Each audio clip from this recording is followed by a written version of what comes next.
Let me be clear from the start. What you are about to see is not a poll, not a narrative, and not a manufactured consensus.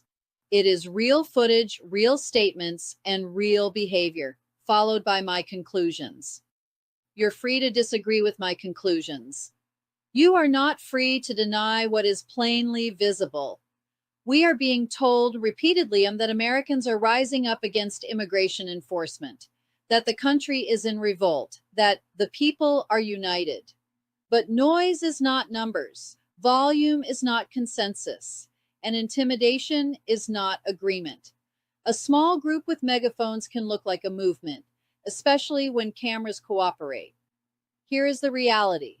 Across the country, we are seeing people physically interfering with federal law enforcement, blocking agents, obstructing vehicles, surrounding individuals, damaging property. That is not protest. That is not speech. Those are actions, and actions have consequences under the law.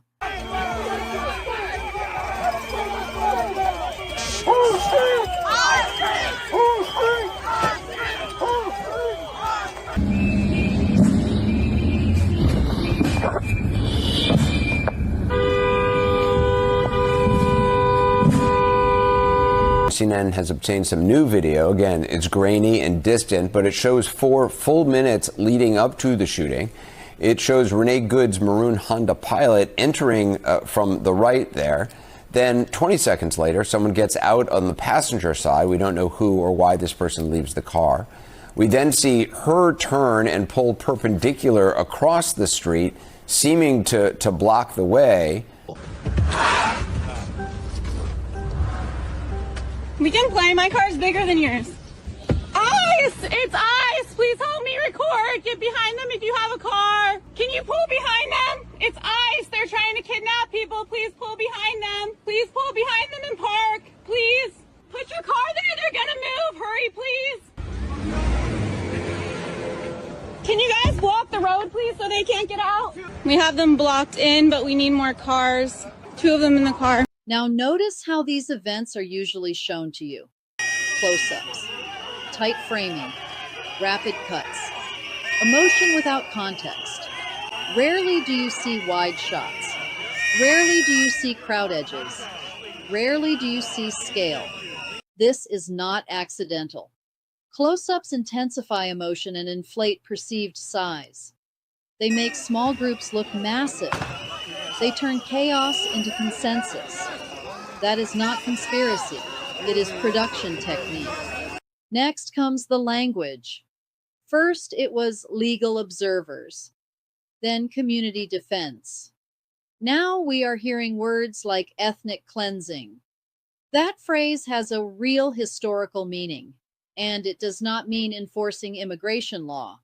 When extreme language is misused, it doesn't clarify reality, it creates moral permission.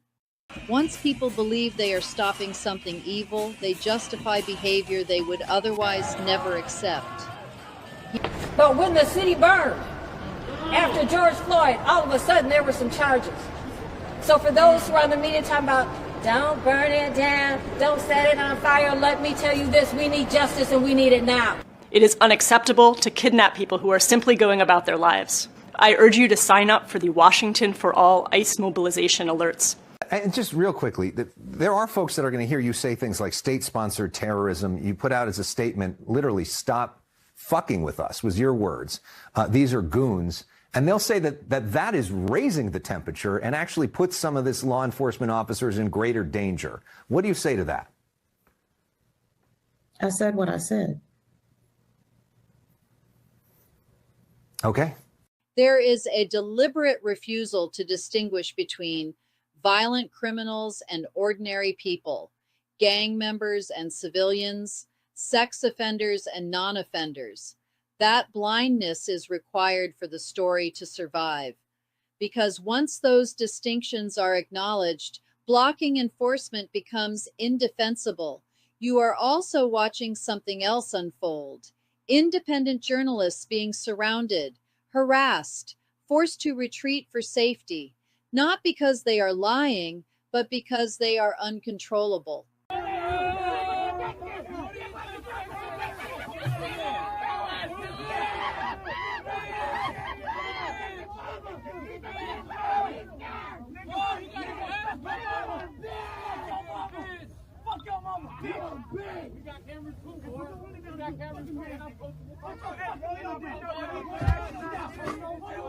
Cute.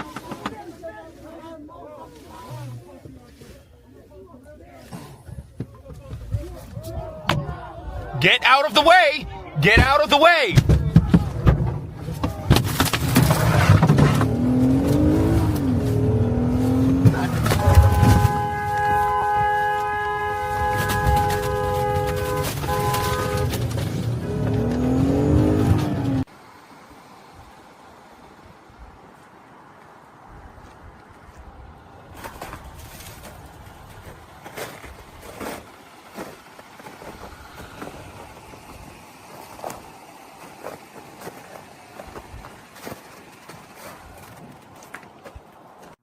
When facts can't be disputed, the messenger becomes the target. Now, here is my opinion. What we are seeing is not a national uprising. It is rewarded bad behavior, amplified by media institutions that mistake disruption for consensus. Most Americans, in real conversations, off camera, want borders, safety, fairness, and law applied evenly. Let me make this clear. Federal agents, ICE, HSI, are officers. They are agents of law enforcement. If you box them in with vehicles, it is reasonable for them to believe that they are being ambushed and that this could end in a deadly situation. And it's reasonable for them to use force based on those conditions. Do not box in any law enforcement officer. You are breaking the law when you do that. And you are putting yourself in danger. Following law enforcement agents around. The question is why? What do you plan on doing? It's also reasonable for them to believe that you're eventually going to do harm to them. If you ram any vehicle, especially that one that contains law enforcement agents, and that's any law enforcement, local, state, federal, county, and you do this intentionally, this is considered deadly force. Deadly force is anything that can cause great bodily harm or death. When you plow into a vehicle that contains law enforcement agents, you're using deadly force. And they can use deadly force in response to stop you. We need to be clear about these laws. We cannot become a society where we just decide to take everything in our own hands and start to commit crimes against law enforcement. It is a crime. You may not like what they're doing. I can understand that there's a lot of emotions out there, but that does not mean that you get to commit a crime, especially one that could lead to deadly force. We need to keep everyone safe.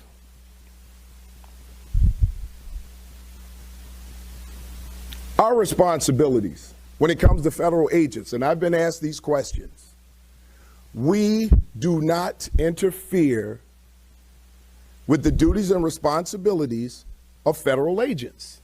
They are not throwing fits. They are not destroying property. They are not blocking agents. They are being drowned out by a very loud minority. I want to speak for just a moment specifically to my Latino community.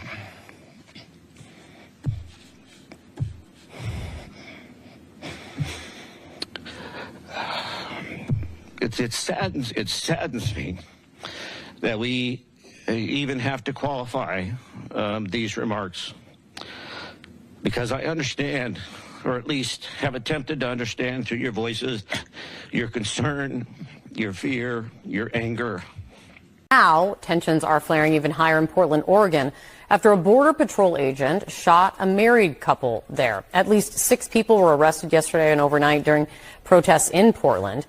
And according to DHS now, the border agents there were conducting a quote-unquote targeted vehicle stop of this married couple. They accused the couple of both being connected to the Venezuelan gang Tren de Aragua.